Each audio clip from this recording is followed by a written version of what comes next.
we've all got problems, in our leadership in these countries around the world. There's a wave of fascism that's Yeah. spreading across the world, and it's terrifying to watch. Hmm.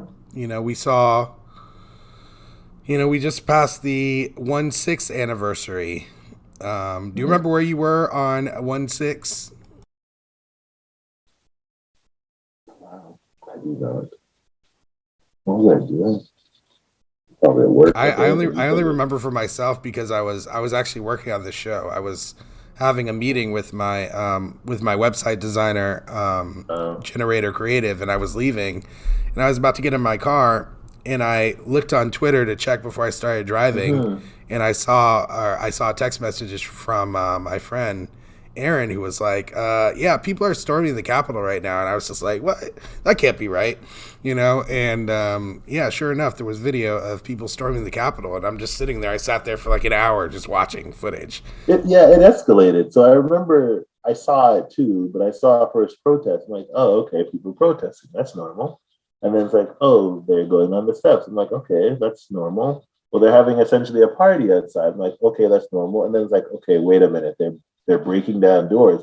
That's not that normal. I just remembered watching it unfold. But I will be honest, I didn't realize how far it had gone.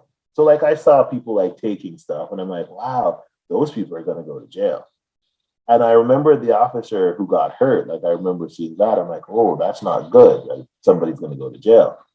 It wasn't really until after. So I first I view it as vandalism, right? Like some people are gonna go to jail for vandalism. It was after when the things started coming out about them looking for people, um, the lawmakers hiding and stuff. And the so at first I actually reacted poorly to the police because I'm like, why were they just getting out of the way? But then you realize that when you see the numbers, the police were just completely like outgunned essentially, right? By the numbers. So like you understood and you're like, if the police reach a point where they're retreating not for tactical reasons, but because they don't feel safe. Honestly, if police are retreating because they don't feel safe, that is not good. We'll just be honest, right? Especially in a location like that, in a location where people who make the laws and keep the country going. That part is when it got. I realized how scary the whole thing was, and then and you find out that the president at the time wasn't just watching this; he was in many ways, you know, Giddy. encouraging. And I'm actually really happy the messages that we saw about what he was doing didn't get to the protesters because honestly, if they had seen directly that he was encouraging them, it would have gotten worse.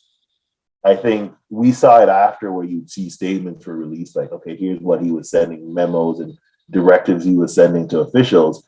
But if he had chosen that moment to speak directly to the protesters to tell them what they were doing was righteous, it would have been a very different historical event to this point.